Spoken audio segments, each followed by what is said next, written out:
Assalamualaikum warahmatullahi wabarakatuh. Selamat datang kembali di MIPAS Channel bersama saya Abdul Rashid Fahmi pada pembelajaran matematika. Baiklah adik-adik, pada video kali ini kita akan membahas materi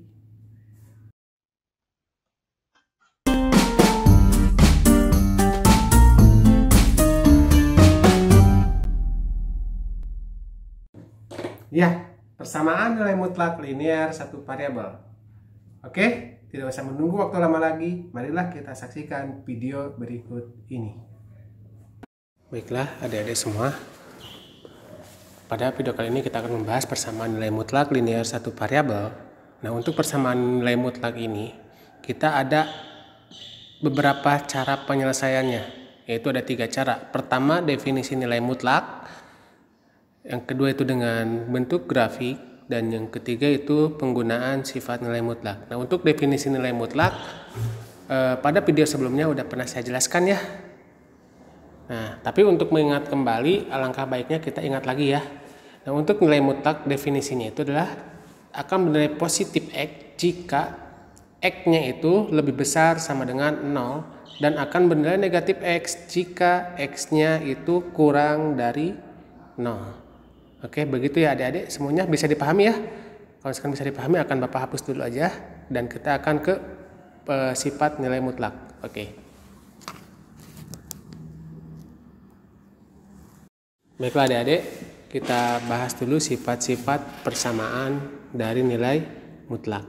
Yang pertama, sifatnya itu adalah mutlak X ini akan lebih besar sama dengan 0. Nah, maksudnya apa sih? Mutlak X ini akan lebih besar sama dengan 0. Misal ya, saya punya contoh, yaitu ketika X-nya ini sama dengan 2. Nah, X-nya sama dengan 2 ini, kita masukkan ke persamaan nilai mutlaknya, yaitu kita ganti X-nya dengan 2. Gitu ya. Sehingga mutlak dari 2 itu berapa? Ya, betul ya. Itu hasilnya adalah 2. Terus berikutnya saya punya X-nya itu sama dengan negatif 2. Nah, negatif 2 ini akan kita masukkan juga ke mutlak X ya. X-nya kita ganti dengan negatif 2. Sehingga negatif 2 kalau dimutlakan, nah ingat nilai mutlak itu kan walaupun misalkan negatif, kalau dimutlakan itu akan apa? Bernilai positif sehingga hasilnya adalah 2. Oke ya. Sampai sini bisa dipahami dulu ya. Sehingga kita lihat ketika X-nya sama dengan 2 maupun ketika X-nya sama dengan min 2, apabila dimutlakan ini akan bernilai positif. Nah, untuk positif ini hasilnya apa? Pasti akan lebih besar sama dengan 0 ya. Oke, sampai sini bisa dipahami dulu ya. Kalau misalkan bisa dipahami akan saya hapus dan akan saya bahas sifat yang berikutnya. Untuk sifat yang kedua, ini kita punya mutlak X akan sama dengan mutlak dari negatif X. Maksudnya apa ini? Ya, misal gini ya, saya punya contoh. Saya punya nilai X-nya itu sama dengan 3. Nah, si 3 ini akan kita masukkan ke mana ya? Ke situ ya. Kita akan masukkan ke persamaan mutlaknya. Sehingga X-nya kan nanti kita akan ganti dengan 3. Nah, mutlak dari 3 ini akan sama dengan mutlak dari negatif 3. Mutlak 3 berapa hasilnya? Tetap 3 ya. Kalau mutlak negatif 3 berapa hasilnya? Yaitu 3 juga. Sehingga 3 akan sama dengan 3. Maka mutlak X ini akan sama dengan mutlak negatif X. Gitu ya hasilnya seperti itu. Untuk sifat yang ketiga, mutlak X dikurangi Y ini akan sama dengan mutlak Y dikurangi X. Contoh ini ya. Misalnya saya punya nilai X-nya itu sama dengan 4 dan Y-nya sama dengan 5. Gitu ya. Nah, X-nya sama dengan 4 gitu ya. Terus Y-nya sama dengan 5. Nanti tinggal kita masukkan ke pengganti X dan pengganti Y. Sehingga akan didapatkan seperti apa? Mutlak dari 4 dikurangi 5 ini akan sama dengan mutlak dari 5 dikurangi 4. 4 kurangi 5 berapa? Negatif 1. Terus 5 dikurangi 4 berapa? 1 ya. Nah, negatif 1 kalau dimutlakan berapa hasilnya? Yaitu hasilnya adalah 1. Kalau 1 dimutlakan berapa? Ya, betul, positif 1. Sehingga ini 1 sama dengan 1. Oke ya, bisa dipahami ya? Ya, seperti itu. Yang keempat, kita punya mutlak X ini akan sama dengan akar dari X pangkatkan 2. Terus yang kelima, ada mutlak X dipangkatkan 2. Ya, X dimutlakan dipangkatkan 2 ini akan sama dengan X pangkatkan 2. Nah, ini saya langsung dengan sifat-sifatnya aja ya, tanpa dikasih contoh karena untuk yang 4 dan 5 ini hampir sama dengan yang sebelumnya. Nah, untuk yang poin ke-6, di sini kan X dimutlakan kurang dari Y dimutlakan, maka hasilnya itu pasti akan penyelesaian itu adalah dengan X pangkat 2 kurang dari Y pangkat 2. Nah, ini juga bisa kita gunakan untuk menyelesaikan yang namanya persamaan dari nilai mutlak, gitu ya. Bagaimana contohnya? Nanti ya di video berikut, di pembahasan berikutnya akan saya jelaskan ya. Terus yang ketujuh, mutlak dari XY ini akan sama dengan mutlak X dikalikan dengan mutlak Y. Terus untuk poin yang ke-8, mutlak dari X per Y ini akan sama dengan mutlak dari X per mutlak dari Y. Yang ke-9, mutlak dari X dikurangi Y ini akan sama dengan mutlak X dikurangi mutlak Y. Dan yang terakhir, mutlak X ditambahkan dengan mutlak Y ini akan sama dengan mutlak X ditambah mutlak Y.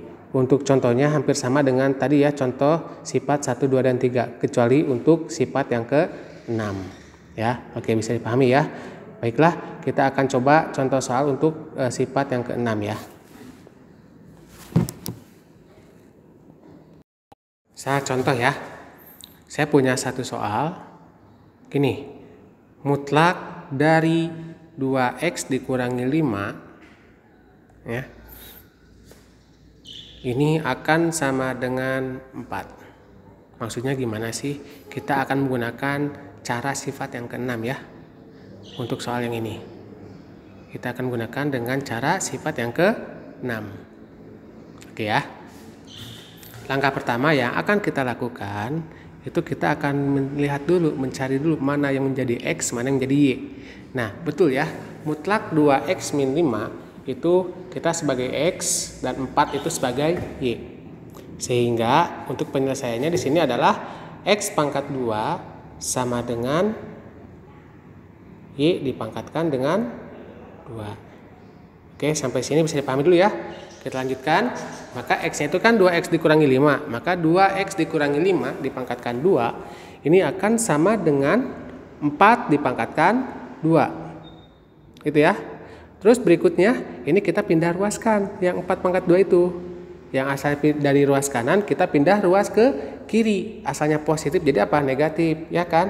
Maka 4 pangkat 2 nanti akan sama dengan 0. Nah, sebelumnya waktu SMP ya, dulu mungkin kalian udah pernah belajar tentang pemfaktoran ya, ketika ada soalnya itu A pangkat 2 dikurangi dengan B dipangkatkan 2. Ini faktornya adalah apa? Ya, A tambah B, A dikurangi B. Sehingga, nah, di sini untuk 2X dikurangi 5 itu sebagai A, dan 4 pangkat 2 itu sebagai B. Nah, nanti kita akan menggunakan cara seperti ini ya penyelesaiannya. Tidak usah kita dijabarkan dulu. Nanti akan jadi sebuah faktor. Ya. Nah, maka di sini kan dapat 2X dikurangi 5 tambahkan 4 dan 2X dikurangi 5 dikurangi 4. 2X dikurangi 1, 2X dikurangi 9. Sehingga 2X dikurangi 1 itu sama dengan 0 atau 2X dikurangi 9 sama dengan 0. 2X sama dengan 1 atau 2X sama dengan 9. X-nya itu sama dengan 1/2 atau X-nya itu sama dengan 9/2. Nah ini kita kan dapatkan nilai X-nya, tapi jangan langsung jadi sebuah penyelesaian ya, tapi kita cek dulu bener gak nih 1/2 dan 9/2 itu adalah penyelesaiannya. Kita cek. Nah 1/2 ini ya akan kita cek kemana, yaitu akan kita cek ke persamaan nilai mutlaknya sebagai pengganti X. 1/2 itu ya 2 dalam kurung 1/2 dikurangi 5 ini akan sama dengan 4 gak gitu ya. Bener gak nih 4 hasilnya? Nah lihat sama kalian, 2 dibagi 2 berapa? 1 kan? 1 dikurangi 5 min 4. Min 4 kalau dimutlakan ya, min 4 kalau dimutlakan berapa hasilnya? Adalah 4. Maka ini terbukti gitu ya. Terus berikutnya kita cek lagi dengan yang 9/2. Ya betul ya, 9/2. Kita cek X-nya ganti dengan 9/2. Maka akan didapatkan 2 dalam kurung 9/2 dikurangi 5 dimutlakan. Apakah akan sama dengan 4 hasilnya? Nah 2 bagi 2 berapa? 1 kan? 1 kali 9, 9. 9 kurangi 5 adalah 4. Kalau 4 kita mutlakan berapa hasilnya? Yaitu 4 juga. Maka ini terbukti 9/2 itu merupakan penyelesaiannya. Jadi himpunan penyelesaiannya adalah 9/2. Oke adik-adik semuanya, pembahasannya Bapak cukupkan sekian. Oh ya sebelum saya akhiri, saya ada sedikit soal. Silakan adik-adik jawab. Untuk pembahasannya insya Allah nanti akan ada di video berikutnya ya. Sekian. Nah adik-adik, bagaimana dengan video penjelasan barusan? Mudah-mudahan dapat dipahami dan dapat dipelajari di rumah ya. Tetap stay at home, belajar dari rumah, jaga kesehatan, jaga semangat belajar kalian, dan jaga prestasi kalian. Jangan lupa subscribe, like, and share. Terima kasih. Assalamualaikum warahmatullahi wabarakatuh.